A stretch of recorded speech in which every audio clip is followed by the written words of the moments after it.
Welcome to another episode of Joan Deserves a Musical, where I talk about my efforts to turn the life of Joan of Arc into a family-friendly animated musical. And today, I want to talk about stakes and tension and suspense and conflict and what these things mean for a children's story. And the roots of these thoughts are way back last summer when I was meeting with the executive producer of an animation studio that I hope will someday make this movie. And one of his concerns was the story of Joan of Arc is just too dark. How do you can't make a family friendly, you can't make a kids movie out of this story. And of course, a big part of that concern was Joan gets burned at the stake. And my solution to that is the story ends long before that. She has this beautiful hero's journey, a successful military career that starts and ends, and nobody gets burned at the stake. And that's the story I want to tell. But the fact of the matter is, this is a war story. There are going to be battles. Historically, a lot of people died in the battles that Joan was involved in. And that is a very tricky thing to handle in a family-friendly animated environment. And one of the reasons I think it's so important that this be animated, as opposed to just a live-action movie, is because animation enables us to do stylistic things that live action does not. And I think actually the trends of animation getting more hyper realistic and 3D rendered and stuff actually is really restrictive. And one of the reasons I want to push really hard for this to be 2D animated is you can do a lot of creative cartoony things that I think break some of the tension up. And it's really interesting for me as a parent. I have 4 kids. The oldest is 10, youngest is 1. But one of my middle kids is 5, this 5-year-old boy who is by far the most likely member of the family to hit someone either accidentally or on purpose with a toy sword. He loves to play fighting games and superhero games and wrestling games. But when it comes to watching movies, his tolerance for suspense is almost zero.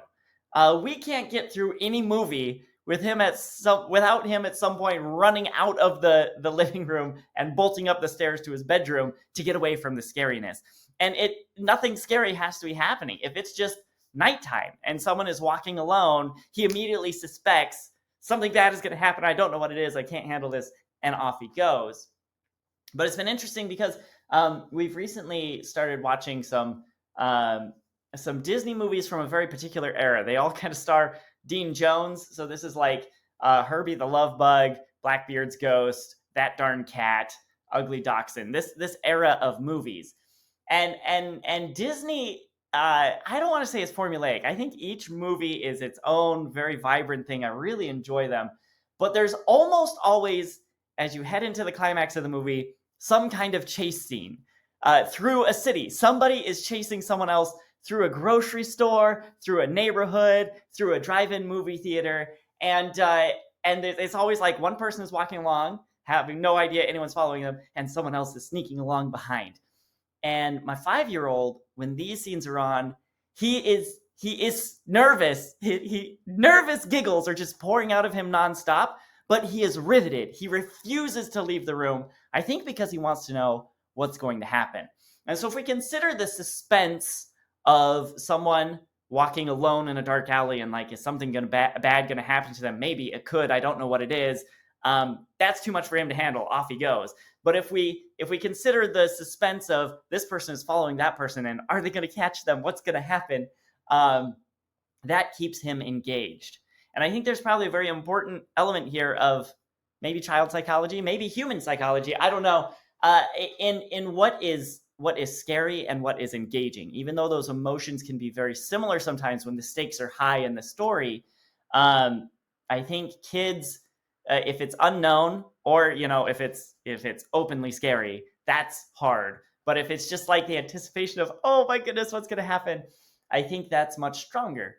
And so thinking about that in terms of a war scene, I think we can stay on the right side of that line. There doesn't have to be a lot of unknowns. There doesn't have to be a lot of hold your breath suspense, where is this headed? It just, here are people fighting with each other and here we go.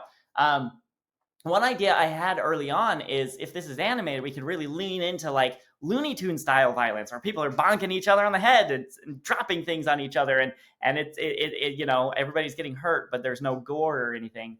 But I'm a little nervous about that now because I recently watched the old animated version of The Hobbit. Rankin and Bass did, and it's great in its own way. But leading up to the big battle, there's all this tension, and then the battle, I have no idea why they do this. Like, you have all these richly drawn characters, and then as soon as the battle starts, it cuts to a faraway shot, and the characters are literally just like little circle dots that are running around bumping into each other, and it's like some sort of, goofy plays football kind of animation, and it totally took me out of the moment, and it threw away all the stakes, and it was just so silly in such a serious moment that I think that's actually a bad way to go. Maybe one last thought on this. Maybe I have two more. We'll see. Is Pirates of the Caribbean. I heard a rumor when the movie came out. I was in high school, and someone after I saw it told me that the writers, when they were writing the script, had originally intended Jack Sparrow to be this really intimidating, macho, kind of scary anti-hero sort of person. And then Johnny Depp got cast into it, and he did all his weirdness and made it lovable. And last time I watched the movie, I paid attention for that. And if you listen to the lines Jack Sparrow is saying, some of them are very suave, very cool, very calculated, very masculine, very aggressive, very, very much that kind of person. But the way he's delivering them makes them all fun and lighthearted and silly. And it makes me realize that as a writer, I have actually pretty limited control over the tone of this thing. If I choose to write lines that are kind of on the line of silly and serious, then the voice actor goes all the way on the silly side or all the way on the serious side. That can really change the tone and how it would be received by a particular 5-year-old in my life. And so I'm thinking about these things a lot and trying to focus on the structure of the story and what are the elements that go into holding the right amount of tension and keeping it engaging. I do have one last story I'm going to share. For Christmas this last year, I wrote a story for my kids. And it was very much a first draft, and it has a lot of issues, but they didn't mind. They really enjoyed it. And it's like a classic princess and witch and sort of, that kind of story. And there are some parts in it that are pretty scary. And as I was writing them, as I saw where the story was going and how it needed to end, I realized there's a little 5-year-old who will not be able to handle this. And so I came up with a plan. I came up with a hypothesis. What if every time it looks like something really scary is about to happen, something really funny happens first? And so I sprinkled that in. And sometimes it worked and sometimes it didn't. But I think there is this dance, this balance that has to be achieved. I think kids are capable of handling a high-stakes story. And I think the story of Joan of Arc can be told in such a way that it doesn't terrify children, but that they are excited and they are rooting for her. But I think it does require a lot of A plot, B plot. When this one gets too intense, let's cut over here and look at something that's a little less intense and then come back to it when we've had a moment to breathe. Maybe there are funny characters we can introduce into these serious situations. Perhaps there's ways they fight that is more silly than serious, all while maintaining the stakes. And I'm amazed as we watch some of these like That Darn Cat era movies.